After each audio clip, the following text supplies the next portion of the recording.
Welcome back to Politics as Usual, episode 35, the Kevin Durant episode. I'm kidding. He doesn't wear 35 anymore. Even though What it's number what does it know. wear? Like 7? Yeah, he switched to like 7 or some shit. Okay, yeah, that's what I thought. Yeah. Yeah. So, Fee isn't here. He is currently working, saving lives, or sitting on his ass. One of the two. One of them. I think there's no in between with what he does. He's either doing nothing or trying to save somebody's life. So, he is not here, but me and Ronnie are here. I have removed my Twitter @ from my name because my page is private because we somehow managed as a blog to get Doug Jones, the United States Senator from Alabama. Yeah, and that's like if you watch us on any like podcast or webcast, that's the big guest that we've been teasing for what seems like months now, and we finally secured him. I want to give a shout out to his team for working with us. That actually means a lot that a sitting U.S. senator would come, to our tiny little podcast. So, shout out to Doug Jones and his team. Make sure you tune in tomorrow, 4:30 Central Time. Yes. Tune in. So I locked all of my social media down. I'm kind of afraid for people to go back through some of these old episodes. Some of the shit we've been saying. Hey, I ain't gonna lie. I was like, should I work a few of these private before? But no, we're gonna be good. Hey, no, we might need to, man. Like, I ain't ashamed of nothing I say. However, there's other people who can be affected by some of the shit I say. Yeah. And I don't want us getting any negativity because, I'll be flying off the handle sometimes. Like, I freely admit that fact. And Doug Jones, a sitting United States senator doing our show is a lot different than, our normal, like that's putting a lot of eyes on us that weren't there before. Right.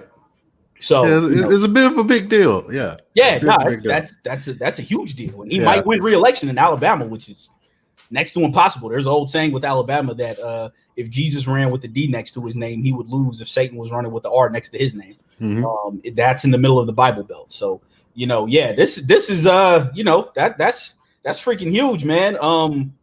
Make sure you're checking out our other podcasts. I've been drafted onto one of the on last week's episode thing. I wasn't expecting to do that, but I now get to troll Ronnie and Courtney every week when we talk about the boys. I still don't know why you had me on there knowing that I was going to be me. I mean, like honestly, like I love like what we do for Lovecraft, but at the same time, like the boys is still just as fun because it's just us just trolling and But so it's a good mix. So I like to switch it up. So it's good to have different people on.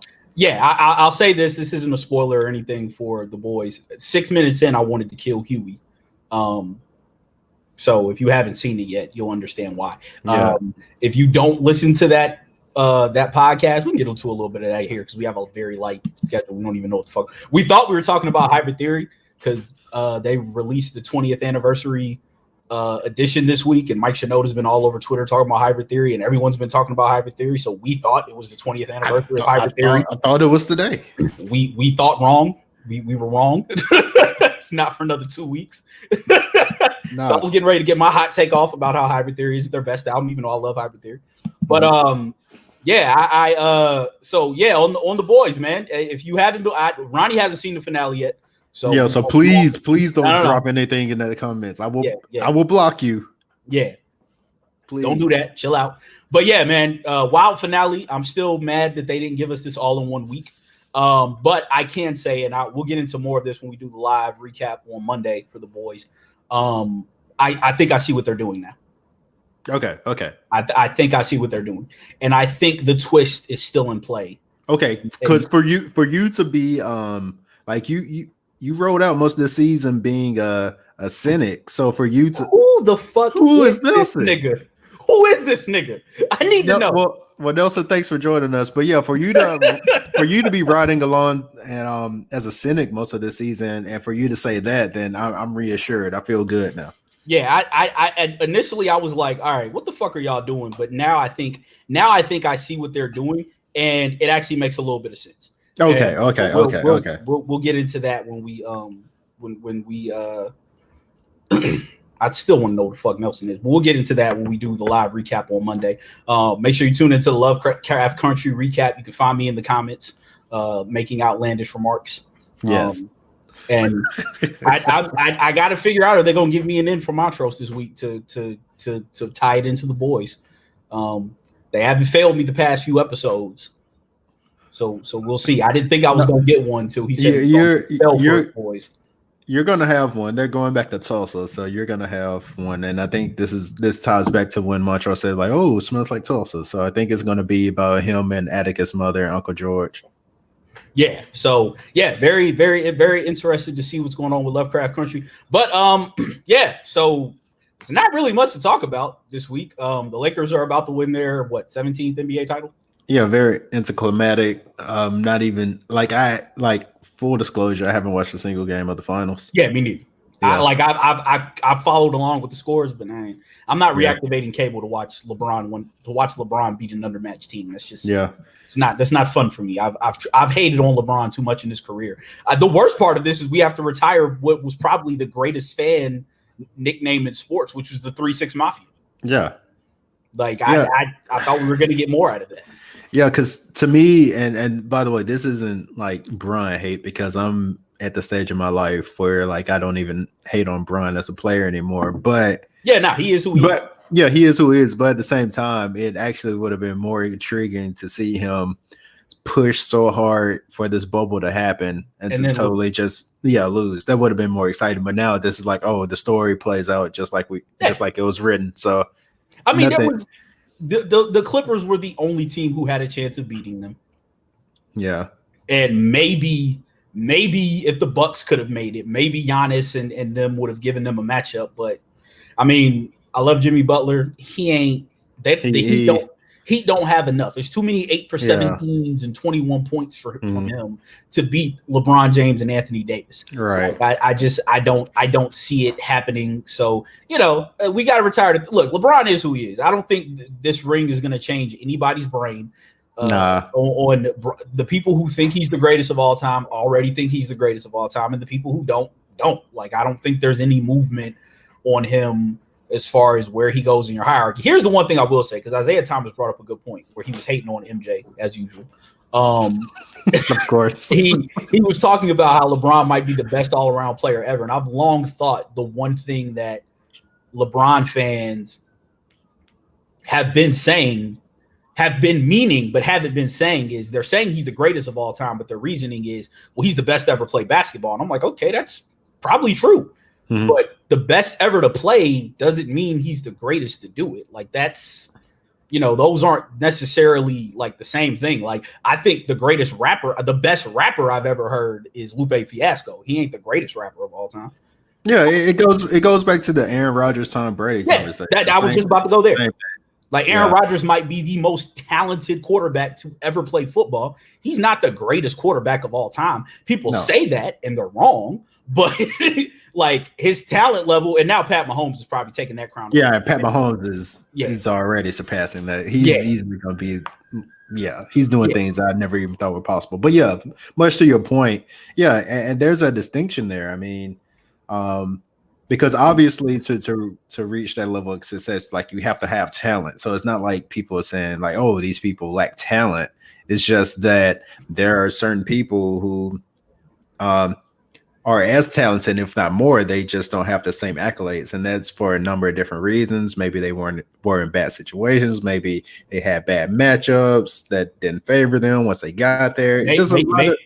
Maybe they're Randy Moss and didn't have the work ethic to be the like Randy Moss's peak higher than anybody's, but he's not a greater receiver than Jerry Rice is. I was going to say, if you combine T.O. and Randy Moss, you have the greatest athlete of all time. Yeah. Like, it's like the universal law of balance is what I like to call it. Mm-hmm. It's like the universe is always going to balance itself out. If you put the competitiveness of Kobe Bryant or Michael Jordan in LeBron James's body, it wouldn't be fair. Like, the universe has to have balance. So like, LeBron not being uber competitive and not being like wanting to kill people every time he steps on the court is the only thing that's given other people a chance since he stepped into the league. Like once it clicked for him and he figured it out, if he'd have been as maniacally psychopathic as Kobe Bryant and Michael Jordan were, no one else would have had a chance, like ever.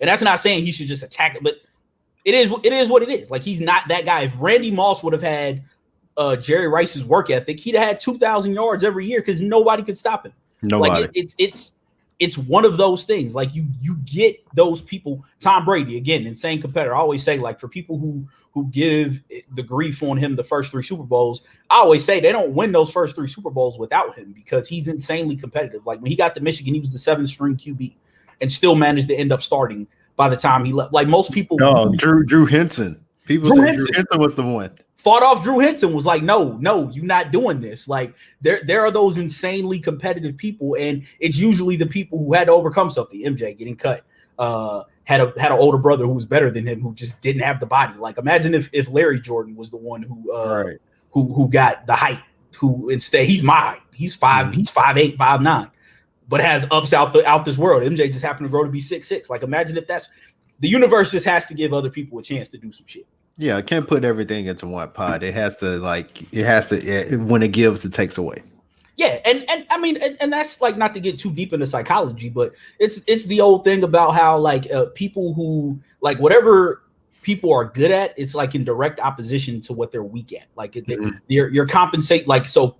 The thing about the thing about people who are attractive rarely have good personalities, or people who are attractive and make good money rarely have good personalities because they don't have to. They have looks and money to attract people, and people who have good personalities rarely have good jobs and are attractive. Like it's one of those weird things. Obviously, there's exceptions to every rule, but yeah, I mean, Bron is Bron. Like he's the best player in basketball right now. Like the thing I hate is when people say, well, "Why y'all talk about Bron, but y'all be giving KD that scrutiny?" It's like no one thinks KD is the greatest. No player one of all time. Yeah. He might have an argument for the greatest scorer of all time or the best scorer of all time, but there isn't anybody that thinks I don't know if anyone thinks KD is a top 10 player ever. So it's like, I got killed for this on Twitter, but I said basically KD is the greatest B-roll player of all time, and people were like, "No, he's like that dude." I was like, "Nah, like that's the thing. Like if you don't want KD being that dude on the team, but if he has somebody to defer to every now and then." See, I think Golden State proved that wrong because he was that dude in the finals for them. But okay, that's cool. But look at who else he had on the roster. Even though he was like, they got him there. I mean, but he was able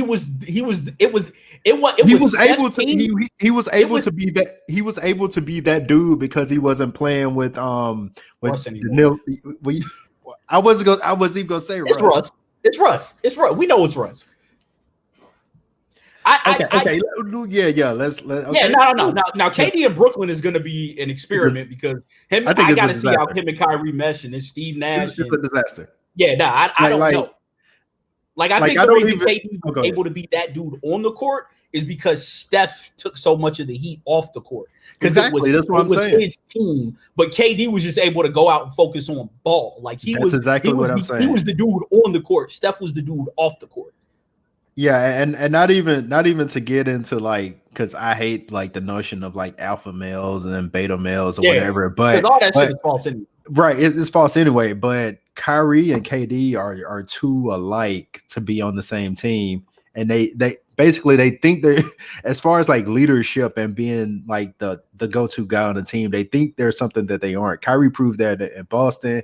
KD kind of proved that in Golden State. They aren't built like that. I kind of think that's why they might coexist, because all they want to do is hoop. Like that's all they like. They're two dudes who now I do think Kyrie thinks he should be. I don't know that KD really thinks he should be a leader. Like I think one of the reasons KD was okay going to Golden State was he knew he didn't have to deal with the off the court questions. That was always going to go through Draymond and Steph before it ever got to him. He only had to start dealing with it in the final season when he didn't want to answer questions about whether or not he was staying. No, I hear you, but I'm more so responding to like go ahead. Them in the comments talking to. Like I think they'll be okay only because they like playing together. But I do think KD's gonna let Kyrie say all the nut shit that Kyrie says. dog, I'm not going to bat for Kenny Atkinson of all people, but Kyrie said he got Kenny Atkinson fired because he walked in. He was like, "Hey, let's run these sprints." And Kyrie was like, "Nah, man, we just play basketball here. We don't run sprints and do stuff like that." It was he got that man fired because of that. And then he was like, "Well, basically, I'm a point guard like Steve Nash was back in the day, so I feel like he could coach me better and basically let me do what I want to do." That's basically what he's saying. So it's gonna be a disaster, man. It's gonna be a disaster. And I hate that Kyrie says so much nut shit off the court because he's actually been doing some dope shit since he's been injured and hasn't been in the bubble. He has, like, giving money to the WNBA to pay their salary, Mm-hmm. like giving money to like voting initiatives and all this other shit. Like Kyrie's been walking the talk. He's just been saying some nut shit that has everybody looking at him and going, "Really, Kyrie?" And I hate that for him because he actually be trying to do dope shit off the court. He just be saying some foolhardy shit. See, okay, so my thing with that is like, who gonna tell Westbrook no? Yeah, you're not. Like, and to me, that's the reason I say the James Harden trade was so bad, because like when they made it to the Western Conference Finals, James Harden would come in off the bench and basically run point, and Russell didn't have the ball. Like, so it was like Harden was the one making sure everybody got their shots and ran the offense, and then he left and there was no one there to be like, "Hey, Russ, you can't do that." And it's like, if you KD and all you want to do is hoop, like, what are you like? What? See, I think, and if you bring up Fee's point, he said James Harden does now. Like, I think James Harden is one of the few people who like can do that. Like, KD don't seem like he one of them confrontational niggas to me. James Harden is like, ain't James Harden from like Compton or some shit? Yeah, basically. Yeah, him and Russell Westbrook are kind of the same guy. James Harden's just more laid back. So I think he can go to Russ and be like, "Nah, fam, give me the ball." And Russ will be okay with that. KD, I don't think, and plus they're both guards. So I think in Russ's brain, he's like, "Well, I'm the point guard, so I should be getting the ball." Like, KD coming to him, he's like, "Nigga, you the small forward, power forward. Nigga, get out of my face." If you want to hoop, get the ball to KD. He's not assertive enough. Yeah, that's the thing. Like, KD is like, I'll agree with you there. I don't think he's assertive enough, but that's why I think Golden State was the perfect fit. Yeah. Because he actually played with dudes who knew how to play ball. Like, they knew, because that's when I said, like, when people were like, "Oh, you're swapping out Harrison Barnes for KD," I was like, "No, you're swapping out Klay Thompson for KD," because what you have now is like, the one thing about the Splash Brothers in the first two finals runs were when their shots weren't falling, they were basically invisible. Like, Klay played defense, but Steph wasn't trying to get nobody involved. He wasn't trying to go to the hoop. He was just trying to shoot. This man said Joe Cole. This man Joe Cole said KD is basically like the blue collar factory worker of the NBA. But like, that's what KD is. Like, he's a steady Eddie. Like, he don't really give a fuck about the recognition. Well, he does, but he act like he don't. Like, and I'm kind of this way, like, at work. Like, I don't need you to reward me for anything, but don't be saying somebody's better than me at my job that I know I'm better. That's the point. That's the point I was going to say with the Golden State thing. Like, okay, he chose, okay, because for those who don't know, like, his, like, I know a lot of people don't believe this, but by the way, people don't believe women, so of course. But KD's fiance at the time said this man was going to go to Boston Celtics, but he felt like the pressure there was so immense that he would have crumbled underneath. But Golden State was a quicker pathway to the championship that he was desiring. So, okay, you went there knowing that you just want to hoop. Okay, but once he wasn't recognized as the guy on the team, as that dude, that's when he started to get mad. I don't think it wasn't the team, it was the league. He got mad when people started saying Bron was still that dude and not him. What do you expect? I blazed him 2 times in a row, and I'm still. So that's why I think he was like, he stays there if people would have recognized or felt like he had a chance. Yeah, like Fee just said, like it burned him up, and I'm similar to that. Like, I don't really care about recognition, but like, there's a cat at my job that don't do anything, and if one of the managers said, "Yeah, man, he be killing it. He's good at his job, man," I would be like, "Nigga, what? No, he doesn't." I do this. Like, I don't need you to tell me I do this, because I know I do this, but you ain't about to say another nigga does this. And I think that's how KD is. He like, you ain't got to say I'm that dude. Just don't tell me a nigga I feel like I'm better than is that dude. And that's basically why I think he ended up going to Brooklyn. We actually got 20 minutes out of basketball. I wasn't expecting that. Probably because of Joe Hicks hating ass in the chat, Joey Public. What's up, man?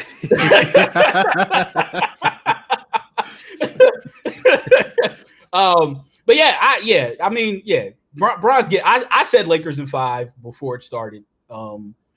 I knew this was going to be easy. Like and what I said was the Heat are a Bam injury away from not being competitive, and Bam gets injured.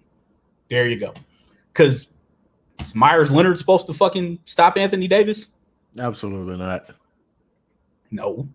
So it's like you lose your leading scorer with Dragic. Now you relying on Harrell, who for all the big shots Harrell's made, he's got a lot of 6 of 15 and 6 of 16s in his stat lines this postseason. Hey man, shoot. Yeah, and that's great. But when Jimmy Butler's looking at him to make big shots, like not like coming off the bench, but like, hey man, I need you to actually help me carry the offense, like that. Yeah, you know, they're like it. A bunch of bad shit, but to me they weren't going to win this anyway. No, I think it goes 5 either way. But to me, the Bucks were probably the only Eastern Conference team that could have challenged the Lakers or the Clippers in the playoffs. And AD through the first 2 games was Finals MVP. Although now, like, Bron's going to win that shit because he now leads the team and everything, I think. So yeah. Yeah, I was gonna say like not even saying like what if or like it's a better matchup, but I definitely would have wanted to see the young Bulls, the Boston Celtics versus the Lakers. I just would want to see how they handle that test. Like not even saying they would. I would have wanted to see it because they can score. Yeah, like exactly, they at least would have kept because you've got legitimately 4 dudes who can get their own shot. 3, one of whom is 5'11", but he can still get his own shot. Right. You got 4 dudes who can get their own shot. And that to me is something that would have tested the Lakers more than the Heat. The Heat are better defensively. But again, you start looking at the Celtics and the question is, do they have a big that can handle Anthony Davis? Or are you going to do something crazy like put Marcus Smart on him? Yeah. They're a big man away from they need a good big and they will be fine. Like if they could somehow and here's a crazy thought. I personally might see if I can get Ben Simmons away from because you could run Ben Simmons at the 5. He plays good enough defense. He's not going to be a rim protector, but for how the Celtics play, that would actually be perfect. Perfect. If you actually got rid of, like, say you flipped Smart and Hayward for Ben or something like that. Say you could pull that off. You could now put Tatum at the 3 where he should be playing any damn way and run Ben Simmons at the 4 or 5. Joe, stop, nigga. Like Ben Simmons playing interior and actually letting those shot creators around him, like getting them the ball, that would actually be like very smart. The Ben Simmons point forward experiment was working well in my opinion. Celtics played way better when he was running the 4. Yeah, or when Joel was out and he didn't have to worry about spacing. Yeah. Like Ben Simmons and a bunch of dudes around him who can create shots and make shots and get him the ball inside. I think Boston is waiting on Taco Fall to develop, but that window. I don't know that the window is going to close because their 3 best players are locked up for the next 3 or 4 seasons. So I mean, Tatum, Brown, and Kemba are there. Yeah, they need to find a way. What Boston should have done is really what the Nets should do. I was actually about to make that point. Boston should have traded in, cashed in some of their low spades to get 1 face card, truthfully. Yeah. But now that they're there, you've got 3 dudes who can all see.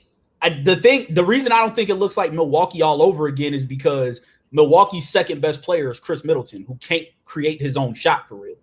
Yeah, their mistake was letting Brogdon walk, man. Yes. Brogdon not being there was big. I think with Boston it's a little bit different because even if you playing Ben Simmons at the 4, you've got Tatum, Brown, and Kemba who can all get their own shot at any point in time. And you don't necessarily need Kemba to run the point, really. Really, he's playing the point, but his job function in the offense is more of a shooting guard. Like it's like having 3 wings out there. One of them is just extremely short with Ben Simmons at the point of the offense. Yeah, it's to me, Boston pretty much has a problem. Like it's like subtraction by addition by subtraction. Yeah, basically. But it's like in reverse because Boston basically, like, instead of having like that one dedicated postman, they have like you have to rotate in Enes Kanter, and then you have to rotate in Theus. Like you have to rotate in them in, and then when you need scoring, like who are you gonna pull off the bench? Like because your second unit leader is Marcus Smart, but then you have him because he hijacked the offense. But it's like, no, Marcus, we don't need you scoring. Do what you do. Yes. But yeah, so they defense, dive on the ball. Yeah, like do that shit. Don't be out here putting up 13, 14 shots a game, nigga. We have 3 other niggas that can do. Really, they need to get rid of Gordon Hayward. Like Gordon Hayward is eating up. Yeah, they got to get. And he eats up minutes. Like he can.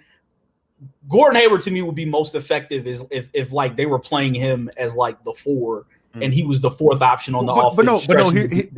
Here's the thing. Before he got hurt in that last series, he was playing the 4 and he sucked. But yeah, I actually think Vucevic would be a good addition. I think. My only question is, has he improved defensively? Because I really think what the Celtics need is a rim protector.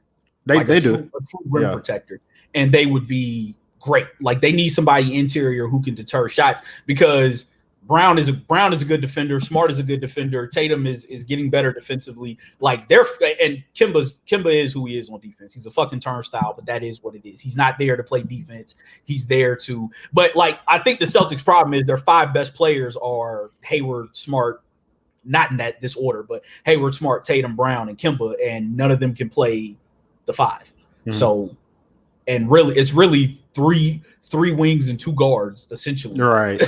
are their best players. And like for people who say, like, yeah, we should just go positionless. And it's like, that don't quite work there. Because when you can't play your 5 best players together, that can be and really you have trouble playing your 4 best players together. Mm-hmm. Like that to me can be an issue. But yeah, they gotta do something. Like I think they need. They gotta find a big. I don't know what bigs are available, but I thought they should have. I really thought they should have made a play for Clint Capella when he was available, because for what he does, right? Like he's a rim runner. Yeah.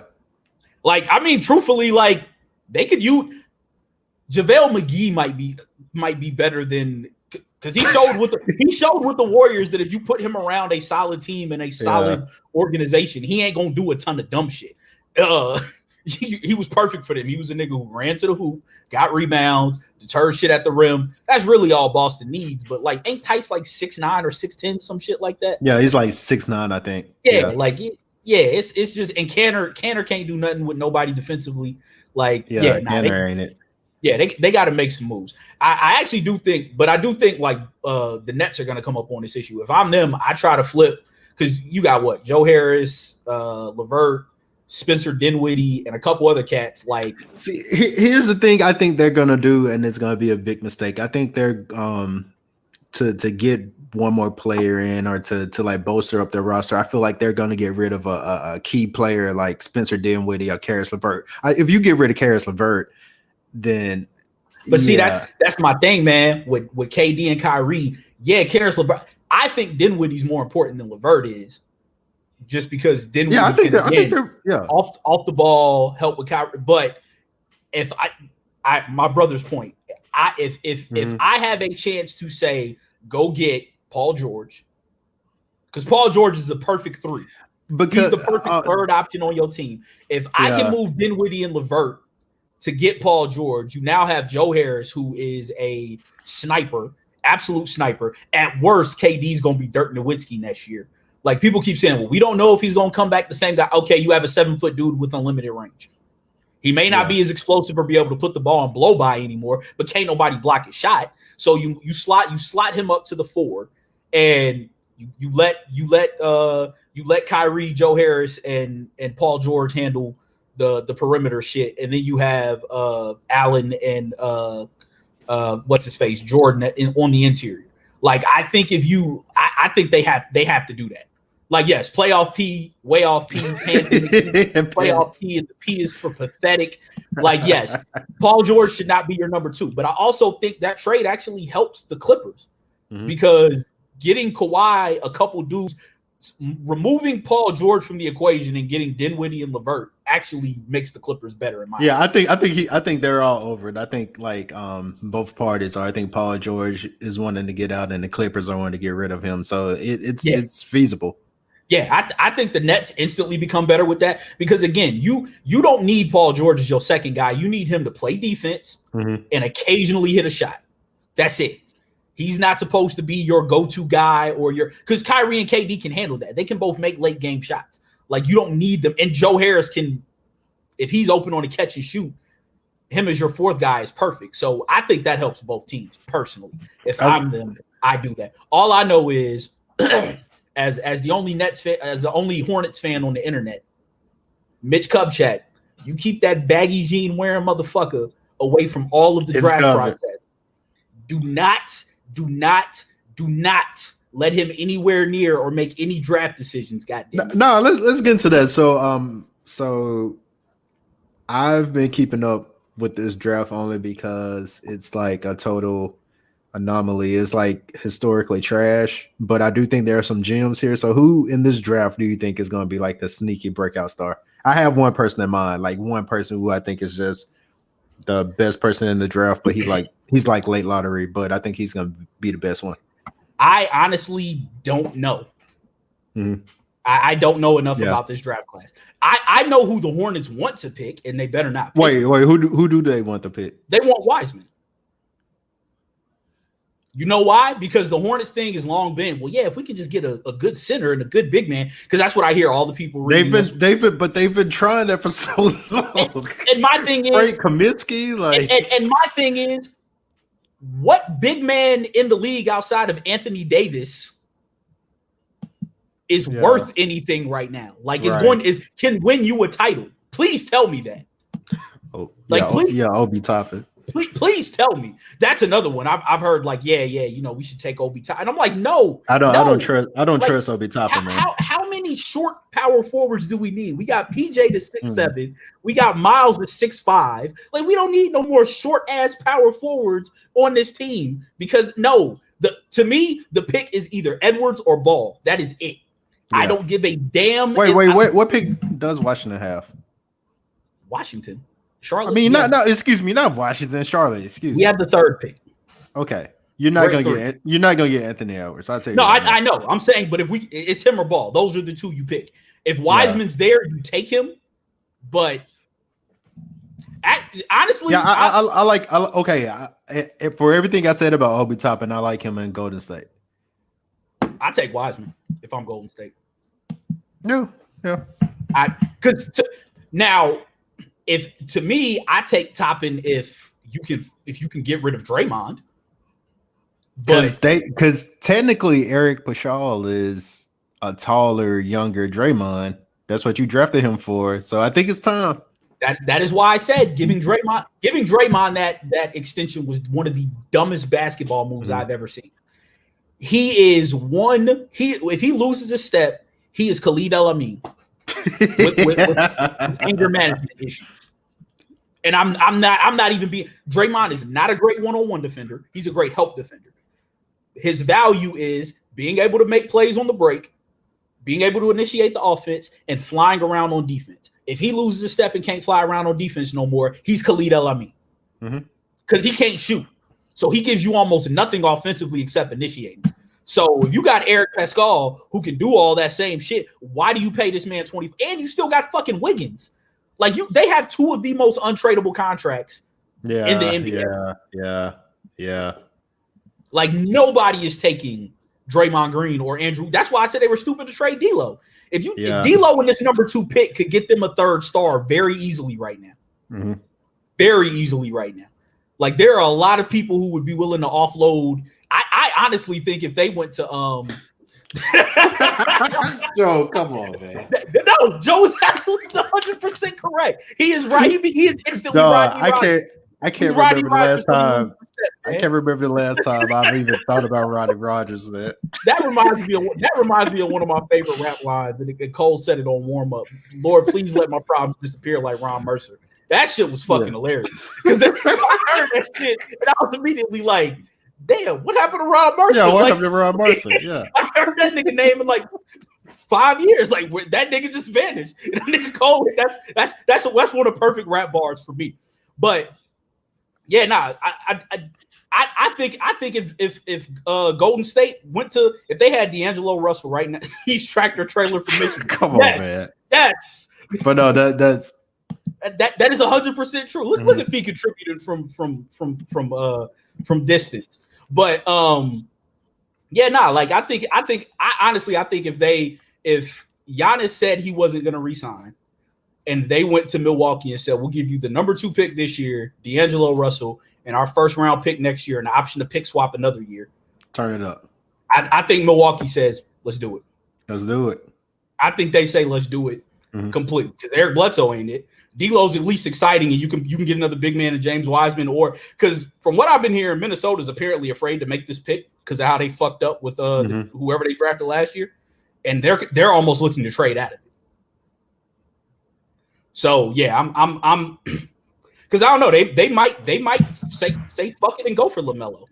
But here's I've been sitting on this because we've been talking about, here's the guy I think in this draft that's gonna be the best player because he hasn't had a chance, like, and this guy is still progressing. He's like so far away from his peak, but the talent is there. And this isn't because like where I live or anything, but it does factor into it because I've been able to see this guy a lot. Kyra Lewis Jr., best player in the draft. Who is he? I know nothing about. I don't know shit about Alabama basketball except Robert Horry. All right, so he's I think like a 6'3", 6'4" point guard, very long arms, very quick, like super quick. He reminds me a lot. He's in the same mode as like a De'Aaron Fox. That's who it reminds me of.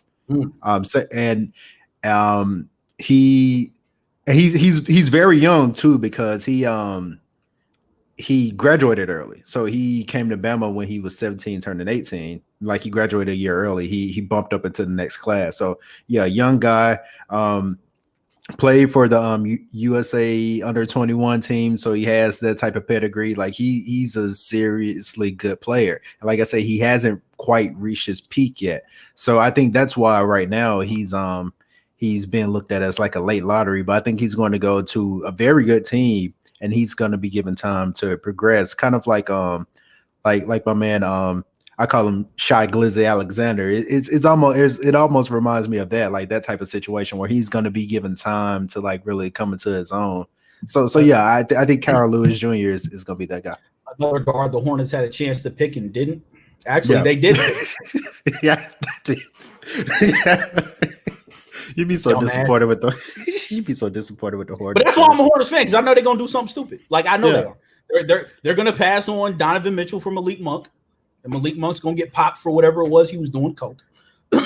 Yeah, you know they're gonna take Shai Alexander and then trade him for fucking Miles Bridges or PJ Watt, whoever the fuck they drafted. I think it was Miles Bridges. Like and I like Miles, but I don't see it with him. Like he's good.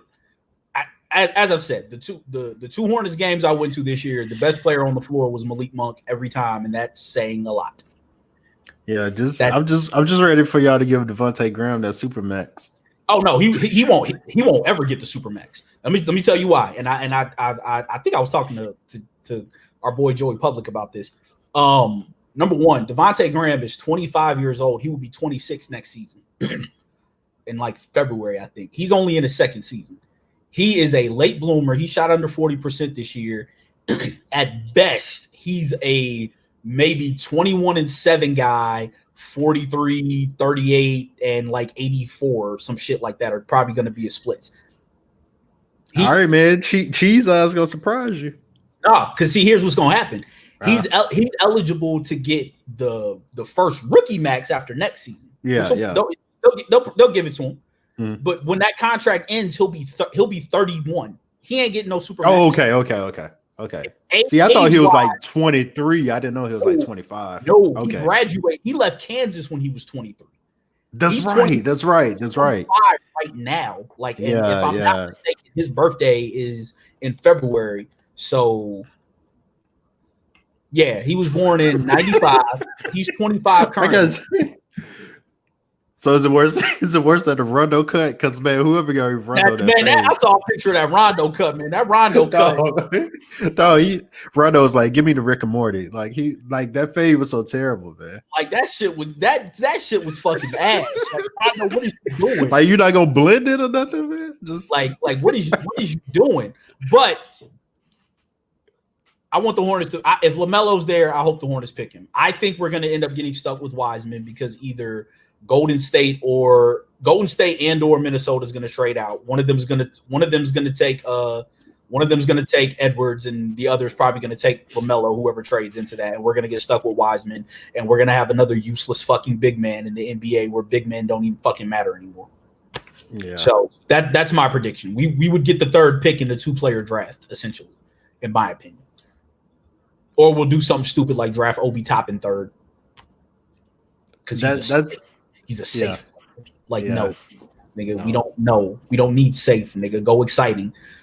Last time the Hornets had to pick this high, you know who we selected? Ooh. Well, actually, I take that back. It was MKG. But the last time we had the number 3 pick, Adam Morrison. Adam fucking Morrison. And that really highlights something because Michael Kidd-Gilchrist and Adam Morrison were labeled as the surefire guys in those drafts. Like they're like, okay, these are the 2 safe players. You see, they're production guys.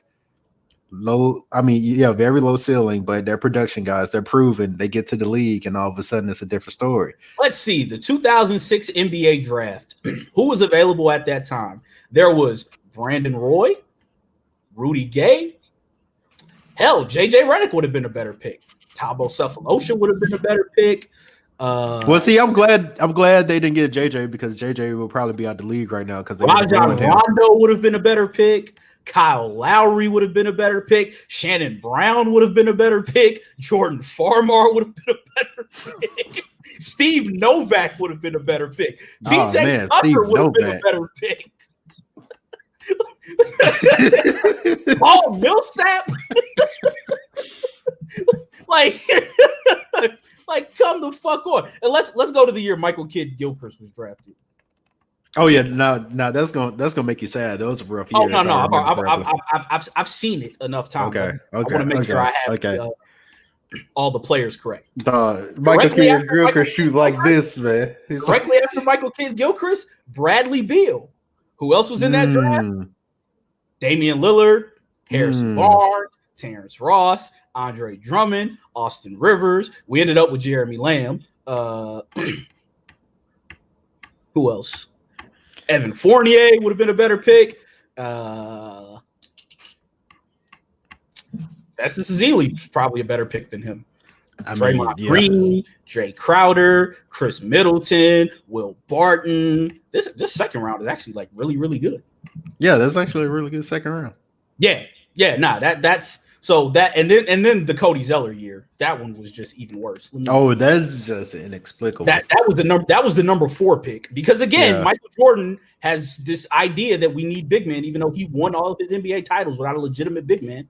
Let's see. After Cody Zeller, Nerlens Noel would have been a better pick.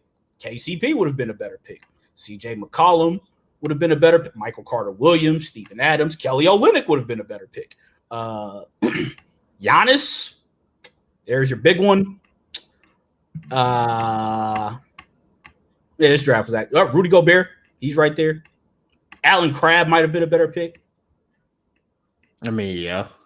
Yeah. So yeah. That's life as a Hornets fan. Adam Morrison shouldn't have been trusted with that undercover cop mustache. That's 100% correct. The man's decision to wear that mustache, I did not trust him, man. Was everything that we needed to know about. I did not trust the guy. I did not, and it was I don't for trust that anyone reason. with just a mustache in 2020. Like, why would you do that? And plus, man, I don't like chubby college hoopers, man. They never pan out. Because I remember there was somebody on Twitter just straight up giving me bars about Dougie McBuckets and how he was going to translate to the league. I was like, dude. Oh my god. Going back to my time as a Bulls fan, that is my least favorite draft pick the Bulls have ever made. Well, actually, Jimmy Butler was, but I was completely wrong on that one. I wanted to fade Garpax over picking Jimmy Butler because I was like, why do we need him? And here he is putting up 40-point triple doubles in the league. But yeah, let's Doug McDermott. This is back when I was a Bulls fan. Oh my god, what didn't they trade someone to get him? Yeah. I can't remember the trade, but they did trade someone to get him. Let's see, drafted after. Okay, so yeah, the Nurkic and Gary Harris were the two players. Both of them. Didn't they trade Gary Harris for Doug McBuckets? They traded both of those picks. They traded Yusuf and Gary Harris to get Doug fucking McDermott when they could have had Zach LaVine, Dario Saric, Gary Harris. Zach LaVine now. Gary Harris and Yusuf Nurkic, Rodney Hood, Clint Capella. Yeah. Because that's the draft where the Joe Harris. That's a terrible Celtics draft. I remember that because I was like, the Celtics need to get Rodney Hood, but Nikola Jokic. Yeah, that was when y'all drafted Marcus Smart and somebody else. I don't feel like looking through this. Hell, Jordan Clarkson would have been a better pick. Yeah, I have been. So for people who are wondering how McDermott will only get time at Creighton because his dad was the coach. Like, where is Doug McDermott still even in the fucking league? I was just on the Wikipedia page and I didn't even bother to look at that. Okay, I don't really care about an answer. I mean, I gotta see just out my own curiosity. He allegedly plays for the Pacers. Allegedly, no wonder where careers go to die. Man, Joe. Rodney Hood coming out of college was actually like he had high upside. Yeah, Rodney Hood now. You don't want him on your team, but I'm talking about because isn't that the pick? Isn't that the draft where they took RJ Hunter? Or I think. Or so. am I mixing that up? Because I mean, Rodney Hood over RJ Hunter is clearly like the better pick. Yeah, like I think that is. Oh fuck! Wait, what? Hold on. My goddamn audio just fucking timed out. Oh, okay. What the fuck are we doing, guys?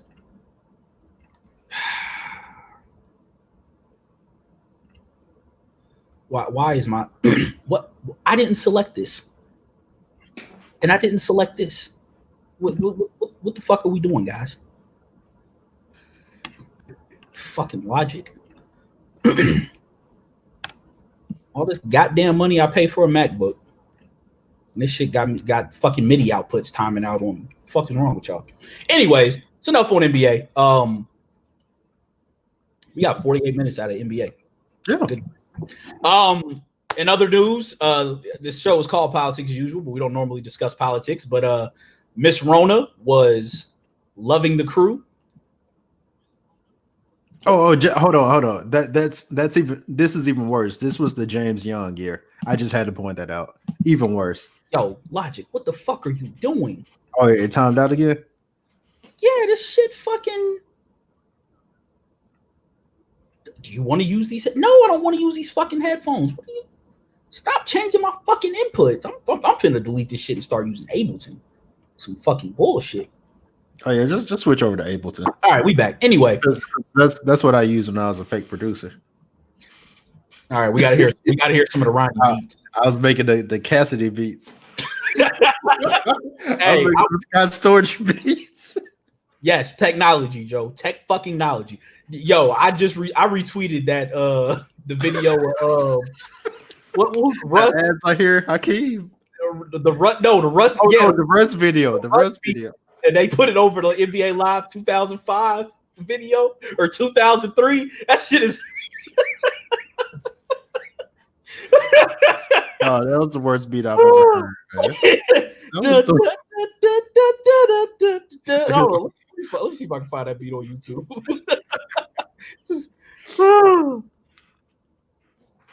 No, he thought he was going in, man. Oh shit! Somebody actually said this was fire.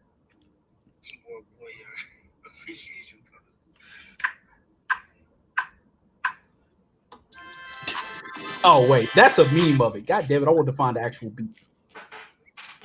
Fucking never mind. I don't feel like that beat was trash. Just know that. Like that beat. It was terrible. It was fucking awful. It's not something that should ever be consumed by human ears, like ever. Terrible. Stop making beats, Russ. Stop making music. Apparently, the young ladies love his music. I mean, I'm not one to hate, but his music sucks. So. No, it does. It does. I mean, to be fair, like there's a lot of music that the casual woman rap fan likes that is ass. Yeah. Let me not even put women in that. There's a lot of music that the casual fan likes that is ass. Let's throw that there. Yeah, because if the women like it, then dudes like it because they want to get women. So hey, listen, one of the first lessons I learned in in being in a band was we got to perform songs that the women like, because if the women like it, they'll come out. If the women are there, the dudes are there, and the dudes buy the drinks, which means that the bar will make money and they'll want to invite us back out. Yeah, man, don't be like me and when your boys invite chicks over, start playing Jedi mind tricks. Don't be me, man. You were playing Jurassic 5 when the chicks. Yeah, bro, I was playing damn. I was playing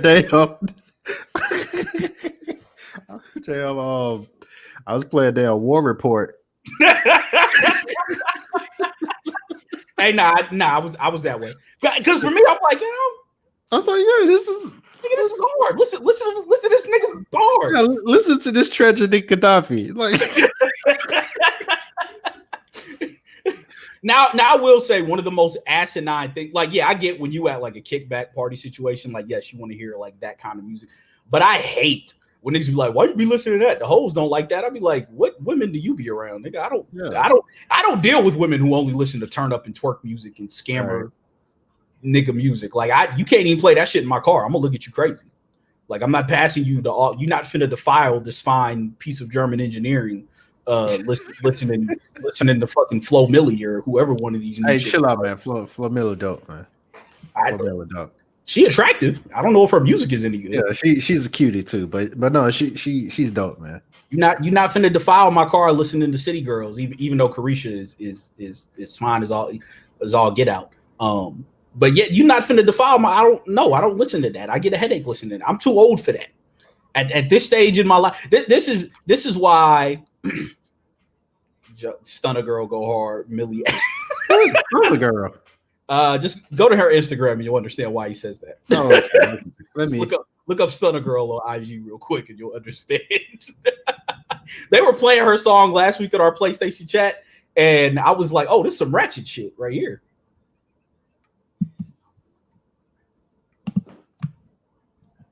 Yeah, I think I see now. I understand. Yeah. Right. Okay. Yeah. All right. Listen, a lot of these rappers, these women rappers out here now are fine as hell. I'm not listening to any of their music though. That's sexist, AJ. It's not. I don't listen to any of these new niggas' music. Okay, whatever. I just don't have any reason to follow them. Well, that's ageist, AJ. It's elitist, is what it is. I have no problem with that. I don't want to listen to none of these new motherfuckers rap about whatever the fuck they be rapping about. They're not even good at it. Like if you was good at rapping, I might I don't want to hear that shit. Y'all trash at that. But it's for the young people. I don't like. I was talking to somebody, and they was like, nah, man, you at that age where you gotta start mess with some of them young chicks. I was like, no, I don't have that in me. I can't fake being interested in the shit that a 23-year-old is interested in just for some pussy. I'm not at that stage in my life. I don't care enough about that, because she come in my house trying to play it. I'm like, hey, cut that shit off. We are not listening to that. You're not finna. No, I don't care. So nah, man. Has it? Deontay Hitchcock is releasing an album next week. Oh, he is? Yeah, he's coming out with another one. I think Pretty sure I saw that on Twitter. Let me Okay. or this month, I should say. Gallant is supposedly dropping a new project. Like actual album or like EP? Well, he has a whole page dedicated. It's called Neptune by Gallant. I'm assuming he wouldn't do that for just a song. Oh, okay. With any of his other songs. I can't find this damn tweet, but yeah, he said 10 something 20. So I think this month. So yeah, Benny the Butcher via Times New Roman flyer announced that he's dropping a new album. So shout out to. Hey man, Stove God Cooks gave us some more bars on the West Side Gun album. I listened to that one song. I haven't even listened to it because I had to get on Stove God Cooks. Stove God Cooks took priority and precedence. He said high stepping on the brick like Dion. Just elite, man. Elite at the coke raps, man. Yeah. Like who else is giving you though? He washed the brick of his sins. like had to cook it he rolls out the pot like he's wearing a white robe and then he like just dips the brick. Got holy water cleansing the brick of his sins. Like the very idea of that is ridiculous, but it's so fire that he would say the shit. And then West Side Gun, he cooked that for brick in the air fryer. I mean, if that doesn't convince you to buy an air fryer, I don't know what will. It's really the best invention. Like it's versatile, as you can see. Yeah, like I don't know why you wouldn't want one. Like that shit is fucking amazing. Let's see. Did any other albums come out? Anderson .Paak has been dropping. Oh yeah, J-Elect Yamaka dropped the album that people were waiting for. The one that sounds like a Umar video on repeat. I will say this, man. It's at least interesting than basically the one track I heard from a written testimony. It's interesting. I'll say that. There are like some misses, but like when he goes into like this weird like atmospheric production and he's like really rapping like this. Basically this album reminded me because basically I heard like a lot of like references that let me know when this album should have dropped, and it would have been around 2010 2011. So that reminded me of why I like J-Elect trying to go back in. So it is what it is. But he's gone. It's rap for him. Yeah. Joe Code says, I appreciate Stove God for realizing he was still on the clock whipping while watching Hove on the box. That's real. That's real. That reference is so layered because if you don't remember the box, then yeah, you're definitely too young to be watching this show. You remember the box, AJ? Yeah, the music video shit, right? Yeah. Like, yeah, nah, man. Stove God Cooks is underrated. Still on the clock. Top 3 coke rapper of all time. Yes. Oh, speaking of coke, apparently Max B is a snitch. Yeah, man, I saw that. Does that change how anyone feels about Max B? Not me, because I'm not really a Max B fan. I mean, I saw that news and I just said okay, and then immediately start playing Picture Me Rolling because it reminded me how much I like Picture Me Rolling. So no, it does not change my opinion of Max B. Still wave gang over here. I am at the age in my life where a rapper being a snitch, outside of that rainbow-haired idiot, like that don't really. No. Mans was facing 75 years and was abandoned by pretty much all of his industry people. Mm-hmm. Had to do what he had to do to get out, man. Because I mean, there's very few Bobby Shmurdas in the world. Yeah, and Bobby Shmurda has suffered greatly for that. We'll see. I don't play by that code. I'm telling on you, so I'm gonna let you know now. Him, like AJ, if you do so, and we get jammed, like it was him. Oh, I tell niggas all the time, don't do nothing illegal around me.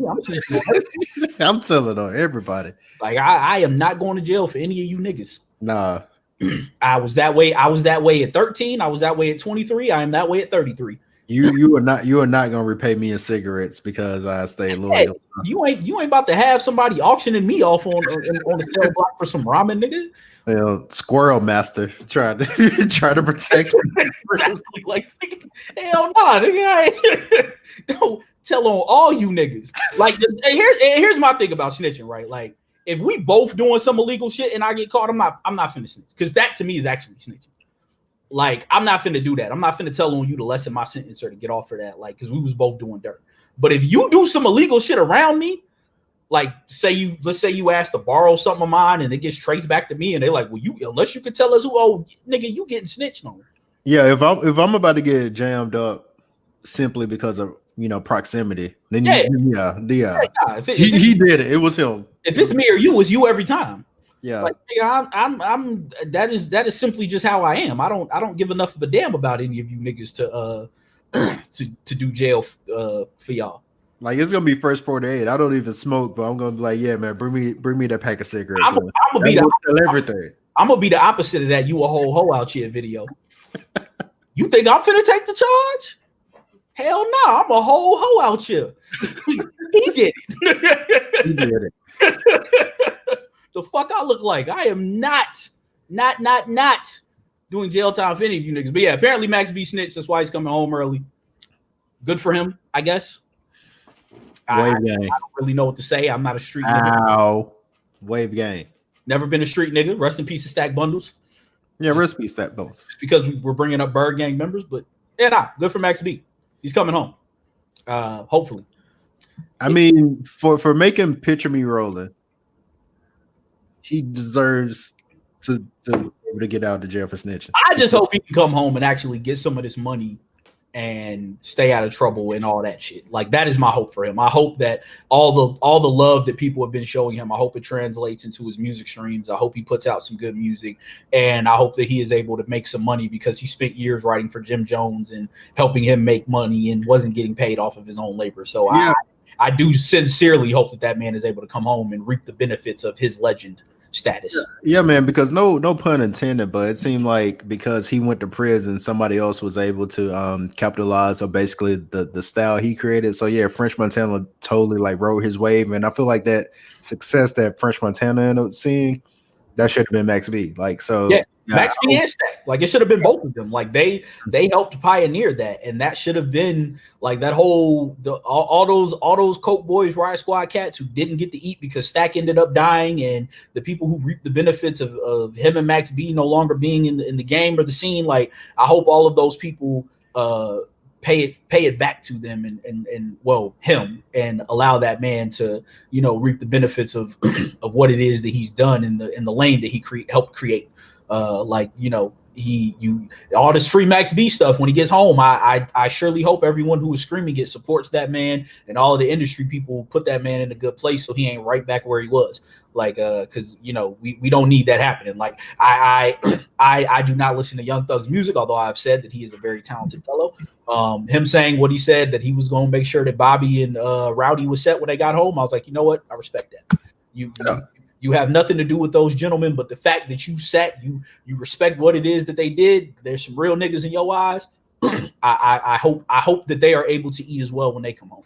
But yeah, I thought that needed to be said, because we were talking about Coke. Coke Boys. Coke. It fits. Yeah, Miss Rona ran through the GOP. I won't extend my thoughts there, because Yeah. That's I will say on that. I'm an intelligent enough person to know better. That's all I will say on that. I hope you are registered to vote. Check your vote status. Today was the last day to vote and register to vote in my state. I checked that shit. The first day for voting early is Thursday for me, so I will be out there as soon as I can to vote. Do not depend on the mail. Drop that shit off.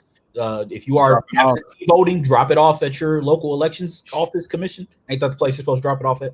Yeah, drop it off at your local elections commission office. Do not depend on the mail, because Barr is going to try his best to rig this election. They are trying their best to ram through a Supreme Court nomination so that if it is remotely close, they can steal the election. So if voting was not important, they would not try so hard. They would not be doing this, right? So Thugger paid Lil Baby to stop trapping and go to the studio. He's one of the few genuine people in music. Yeah. Like, say what you want about Young Thug. Like, everything I've heard about him is he is a genuine dude, and I've said before, he's supremely talented with what he does vocally. Like that he just don't make music that I want to listen to. So, that's not a knock on him. He's super duper talented, super duper dope. I have a great deal of respect for Jeffrey. He wore a dress because he had to keep the stick on him. You know what I'm saying? Yeah, like people talk about the dress, but they didn't know that he had that thing on him. So I mean, try him just because he has a dress on. Yeah. I mean, he's punked a lot of people's favorite rappers apparently. So yeah, I don't want to get on his bad side personally, but yeah, register to vote. I'm sure if Young Thug is allowed to vote, I'm sure he's registered to vote. Get out there, vote. There's too much shit at stake, y'all. I don't want to have to move, but I will. Like, I don't want to have to leave the United States, but I will get up out this motherfucker because I mean, y'all don't want to see what is coming down the pike if these fools win and keep control of the Senate and or gain control of the House and get the Supreme Court. Like, we may never vote again after this year if that shit happens. Yeah, and that's seriously not like that's not hyperbole. Yeah, and that's not trying to like stoke fear. Like is that serious? Like it's real. And all you idiots out there talking about, my vote doesn't matter. There's no difference between them. What is in it for black people? Shut y'all stupid asses up and go vote. Vote like other people's lives depend on it, because it does. There is a lot of shit at stake with this election. Abortion rights, marriage equality, healthcare, all of these things are on the ballot, literally. So the only way to stop it is by voting. There was a semi-blue wave that didn't translate to the Senate, but it translated to the House in a lot of local elections. Let's get that going again, man. Vote. They are trying to stop you for a reason. This is called Politics as Usual. We do not usually talk politics, but I felt like that was an important thing to say. Vote. Vote, vote, vote, vote, vote. Check your voter registration status. Make sure that you are registered to vote. Make sure your address is correct. Make sure all of those things are right. Let's get out here and make sure there's no more Cheeto dust on the White House. Yes, please, guys. I'm about sick of this. Like, listen, man. If I got to do that right of a abode shit with Ghana, I will. I will. I'll fill out that application. I'll do something over there. But I ain't dealing with this shit much longer, because they gonna start coming after all of us. The shit that's being done in them ICE detention centers, they're not gonna stop at people who are crossing the border seeking asylum. Yeah. Don't here's the thing. Like, don't get comfortable because you're like, oh, it doesn't affect me. It's not happening to me, because basically, like, I'm about to butcher the MLK quote, but an injustice anywhere is injustice everywhere. So if it's happening to some people, then yeah, it's only a matter of time before it comes to your doorstep. So yeah, there's like far too much at stake. So just make sure you do what you gotta do, these upcoming weeks. That just reminded me of the Boondocks, when who was that? R. Kelly was like, in the words of Sister Soldier, an injustice anywhere is an injustice anywhere.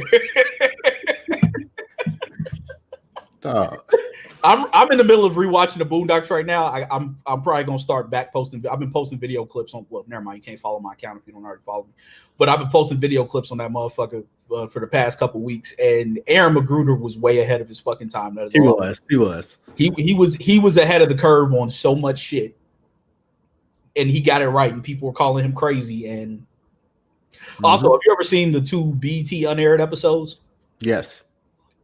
I just seen them shits for the first time, and I was like, "Oh, no wonder they didn't air this shit, because that nigga was fucking wild, wilding." But yeah, go vote, watch the Boondocks, support black businesses.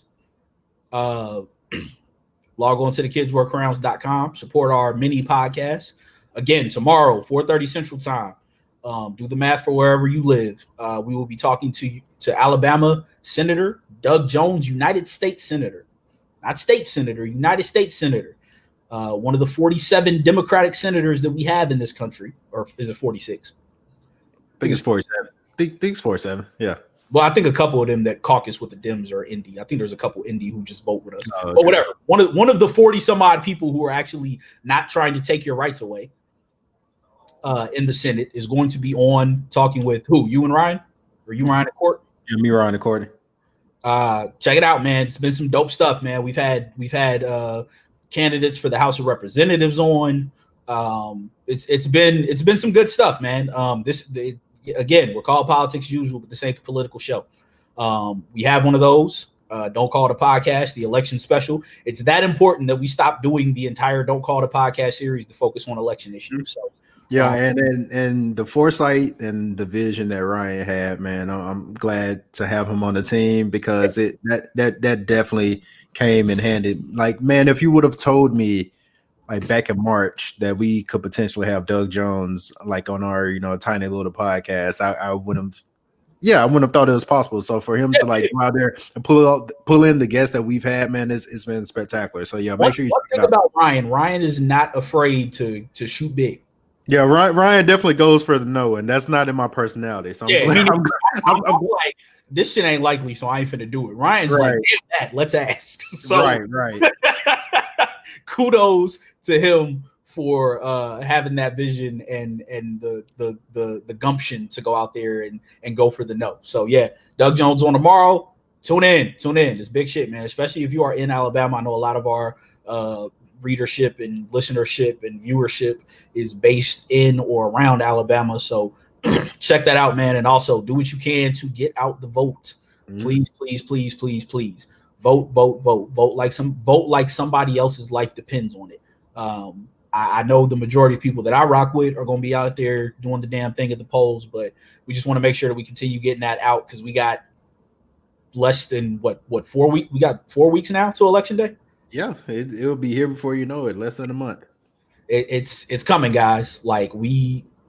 And even though Miss Rona done turned the heat up and is trying to give us a leg up, let's remember that, the Department of Justice is out here actively trying to infringe upon our right to vote, and they are going to continue to do things. Do not believe the shit you see on the internet. Stay your ass off of Facebook if you can, and vet all of the sources that you see. And if you see somebody spreading misinformation, let them know that they are spreading misinformation. Mm-hmm.